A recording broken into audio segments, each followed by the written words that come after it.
So Minecraft is back in full swing, and I thought what better way to celebrate than to take a look at some of Minecraft's best mod packs and help you guys decide which one to play next. Yeah. This setup is different. I know it's weird. Just deal with it. It's fine.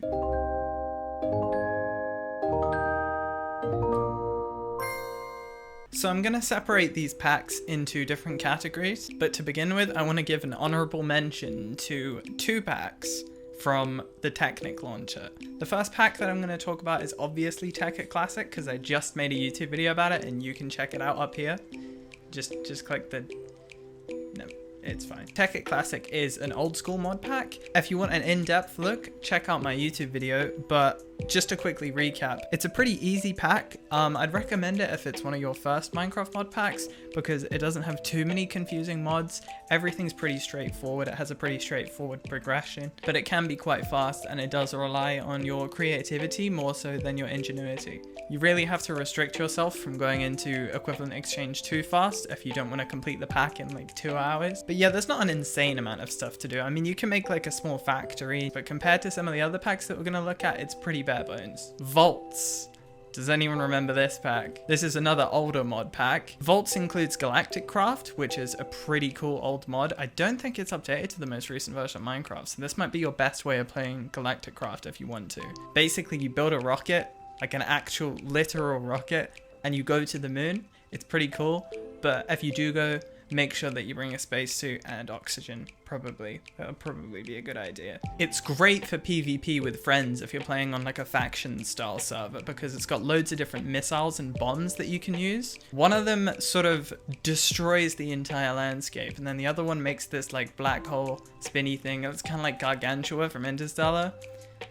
You know what I mean? Again, Vaults is a pretty old pack, but I think it's one of the best packs if you want to have just a straight up PvP experience with some cool mods too. I mean, you can go to the moon and you can reverse gravity with an explosion. That's pretty cool. Now, most of these mod packs that we're going to look at from now on are going to be on version 1.12 because devs kind of have a fear of porting their mod packs over to the latest version of Minecraft in case they get screwed over with a patch. This means you're going to be missing all of the update aquatic features like coral and dolphins and the cool swimming. And you're also going to be missing all of the villager update as well, the village and pillage updates. So there's no illagers, there's no raiding, there's no pandas or foxes. So that stuff's just gone, but you do get a bunch of cool mods. So let's take a look at some of the packs that I recommend for complete beginners. Obviously, if you've never played these and you're not a beginner, you should check them out. Sky Factory 4 is the newest pack in the Sky Factory series of packs. Now, Sky Factory is a sky block pack, meaning that traditionally you'll start on top of a tree with a single piece of dirt, and that will be it. That's literally it. Typically, you would use the mod Ex Nihilo to sift through things like gravel and dirt and sand in order to get materials to make other things and eventually make like a super cool bustling factory. Hence the name Sky Factory, because it's a factory but in Sky Factory 4, instead of using Ex Nihilo, we're using the bonsai trees mod. So this time you just grow trees to get everything that you need, including dirt, sand, and even iron trees to get all of the materials. Now, you don't have to play on Skyblock. It does feature a variety of options. You can play default Minecraft, you can play on Skygrid. There's a bunch of different options. You should check them out and pick whichever one you want to play. That makes sense, right? You pick the one that you want to play. But if you're looking for a skyblock experience, I would definitely check this out as your first Minecraft mod pack. Now, Stone Block 2. Think Sky Factory, but underground. You start encased entirely within stone. Now, Stone Block 2 does use Ex Nihilo in order to get all of the materials that you need, so get used to holding down right click. Get used to that. Okay, pro tip. Typically, I rebind my right click to spacebar and then my jump to right click, and then I just put my wallet down on my keyboard and I let the game play itself. Yeah, I know, it's not cheating. You sit there and hold down right click for 2 hours. Another source of obtaining materials is chickens. Chickens are used instead of the bonsai trees like in Sky Factory 4 in order to get heck tons of materials. You can even get diamond chickens, and some of them have like googly eyes and they like look at you, and this is weird. FTB Sky Odyssey. Yes, it's another Skyblock pack. I never know how to spell Odyssey. Is it just me? I always screw up the spelling of that word. This is another Skyblock pack, but you also have a bunch of world generation options. It actually includes Stone Block 2 as a world generation option, even though it's a Skyblock pack, which is pretty interesting. Now, I would say this pack is a little bit easier than Sky Factory 4 because of the introduction of Project E. Project E is basically the updated version of Equivalent Exchange, that really OP mod that we looked at in my Technic Classic video. Another way of generating resources is through Mystical Agriculture, which is like a modern version of Magic Crops, if anyone remembers that. So you're going to be growing a lot of iron seeds is what I'm saying. Know what I'm saying? But Project E is made insanely powerful in this mod pack by a series of additional items introduced by a mod called Project EX. Project EX. One of these items is an arcane transmutation tablet, which is essentially just a portable condenser and applied energistics network. Yeah, that's insane. This thing will let you transmute stuff on the fly, portably. Every time you craft something that has an EMC value using its little crafting grid interface, it will be added to the knowledge of the tablet, so then you can transmute more things into that thing. You'll absolutely fall in love with this item in this entire mod if you at all liked Equivalent Exchange in Technic Classic. You can even generate passive EMC. Think like the collectors from Technic Classic. This will slowly tick up and allow you to transmute more and more. And then eventually it will scale up to absolutely insane amounts. I mean, I can make 1 billion pairs of diamond boots. The aim of the pack is to reach Dimension X. I'm not going to spoil anything, but upon reaching Dimension X, you'll be rewarded with the Tome of Knowledge that unlocks literally every single item in the game to transmute using the little tablet. This pack is just insane. If you like Technic Classic at all, if you liked playing with Equivalent Exchange, check out this pack. If you like Skyblock packs, check out this pack. It's completely different to all the other ones. It's really good. All of these packs are really good, by the way, because it's my own personal list. So now Pixelmon I added as just sort of a honorable mention. This mod pack is very different. It's Pokemon themed. It's worth a try, but it can be pretty hit or miss. Honestly, I just prefer regular Pokemon. And if you want to play Pokemon with your friends, check out PokeMMO. If it's even still up. That game always gets takedowns. Oh my god, takedowns! Like poke. Next, I want to take a look at what I call gamer packs. These are packs for people that don't need no one to hold their hand. You know what I mean? Like people who have some experience with Minecraft mod packs, beginner to intermediate level. So I'm going to start this off with Direwolf 20 1.12. This is a kitchen sink pack, meaning that it's just bundled with a frick ton of mods that you can play with. It's an example of your run-of-the-mill modded Minecraft experience.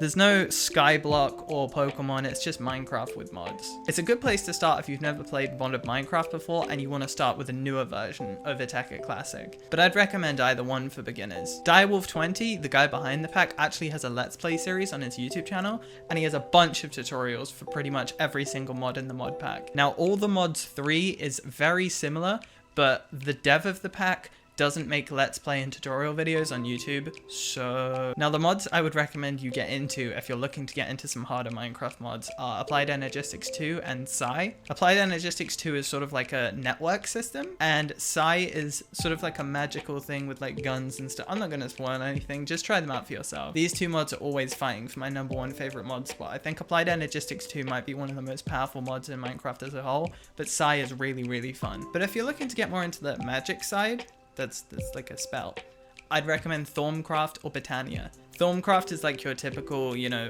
wizards and spells mod, and then Botania is like flowers and that kind of thing. And I know that you're my flower children, so you absolutely better play Botania. Unstable 1.14. Now I'm excited to talk about this pack because it's just been released as I'm working on this video. It's another kitchen sink style pack, but this time on the most up-to-date version of Minecraft, which is 1.14 at the time of making this video, the Village and Pillage update. Now I'm going to be playing this pack because I really liked Update Aquatic and everything that it brought, so I prefer to play on the most recent version of Minecraft. However, if you are going to play on this pack too, you should keep in mind that it's called Unstable for a reason. The mod list is subject to change, so some mods might get removed and some mods might get implemented. It's going to be really buggy. There's a chance that you could lose your world, so make sure you back up your Minecraft world files, kids. Ding! Also, don't click the recipe book. The game crashes. So when you start this pack, you start off not knowing how to craft a pickaxe. Now this is typical for some of the expert packs, but the way that this mod pack does it is different. You start with some blueprints that you have to use to piece together your pickaxe, which is really funky. This whole pack seems really funky. It doesn't have like any of the mainstream mods, but it's got a bunch of mods I've never even heard of. I've had great experiences with the FTB Unstable packs, and I've never personally lost a world, and I played a frick ton of Unstable 1.10. That's one of my favorite packs. They're great fun, but I wouldn't recommend them to complete newbies unless you're willing to lose your world file and you understand that the mod list is subject to change. So you might learn one mod and then it might get taken out and you might be like, Why did I just spend all of that time learning that mod when it got taken out? Yeah, just remember that. Now, FTB Builder's Paradise, you have no idea how hard that was to say. This pack was also released quite recently. It has more of a focus on building rather than progression. You could beast mode through this pack because it's got Project E. That's not the point. The point of this pack is if you like building in Minecraft, this is the pack for you. A good example of how focused the pack is on building is that it includes layer blocks. Think like snow, how it layers, but for multiple block types. So it's sort of like a micro block, but it actually layers up and you can use it as stairs. It's pretty cool. So those of you who like building in Minecraft and being creative, you should check this one out. I'm more of a redstone boy, so it's not really my thing, but I understand the appeal. Project Ozone 3. Now this is the long-awaited sequel to Project Ozone 2, which is another Skyblock pack. I know there's a lot of Skyblock packs on this list, but they're all really good, okay? I would say this pack is harder than the other Skyblock packs that we've looked at because it's more involved and there's a lot more mods to work with and for you to understand. But at the same time, I don't think that Minecraft mod packs are necessarily hard, to be honest. There might be a learning curve, but that's why you start off with a pack that introduces you to mods better before you jump into one of these harder ones. It's like how I don't think there's true evil in real life, just ignorance, because if you understood how being mean to other people affects you, then you would... Let's not get into that, never mind. Also, this pack is one of the few instances I've seen of a mini game being present in the loading screen. Well, I guess they have a mini game in Clash of Streamers, is a upcoming mobile game slated for release before Christmas. It's an Idle Heroes game, but that's not all. It has a host of other mini games, including blackjack, poker, roulette, and all of the money goes to a noble cause. So, if you're interested, check out the link in the description and subscribe to this YouTube channel to get my face in the game. Click the subscribe button and get my face for free in Clash of Streamers.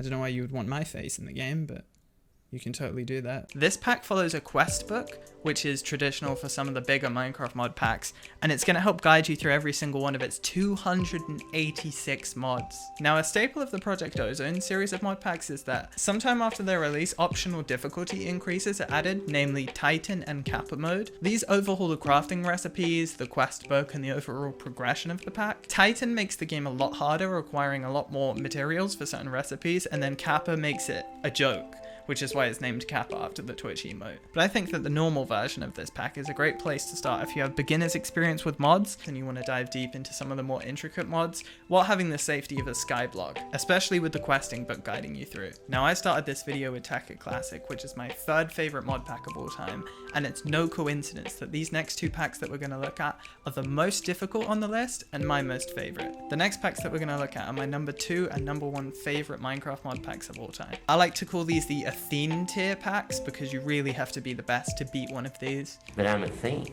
It's like a claim to fame if you can finish one of these mod packs. Project Ozone 2, Kappa mode. Now, Project Ozone 2 is another Skyblock mod pack, but specifically within Kappa mode, it has insane crafting recipes. You're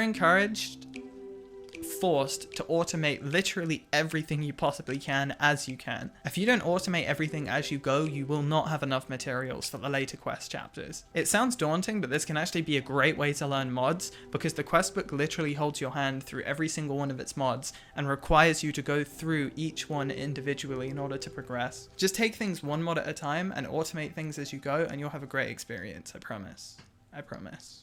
Okay? I've played a stupid amount of time on this mod pack, and I've personally never beat it, but I can appreciate the difficulty. Trust me. Enigmatica 2, Expert mode. Enigmatica 2 is a great pack in its own right, but we're going to look at Expert mode specifically. Now, similar to Kappa mode in Project Ozone 2, Expert mode takes crafting recipes and bumps up the requirements. This is my personal favorite mod pack because it does everything right. It's a kitchen sink pack with a heck ton of mods. It has an awesome questing system that teaches you the mods as you go, forcing you to automate literally everything. The quest reward system actively encourages you to complete quests because the rewards aren't actually trash. You can get some insane ones. You might get something crazy as a reward that bumps your progress forward a couple of hours. And rather than just making the crafting recipes harder, Expert mode actively changes the recipes to require blocks from other mods, gating later mods behind earlier ones. Now, this isn't annoying at all.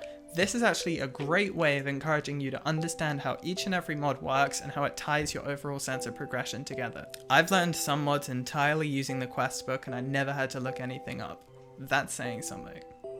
So what Minecraft mod pack are you going to be playing next? Are you going to be sticking with vanilla, playing an older pack, or one of the 500 skyblock mod packs we looked at today? Let me know in the comments below, and leave a like and subscribe.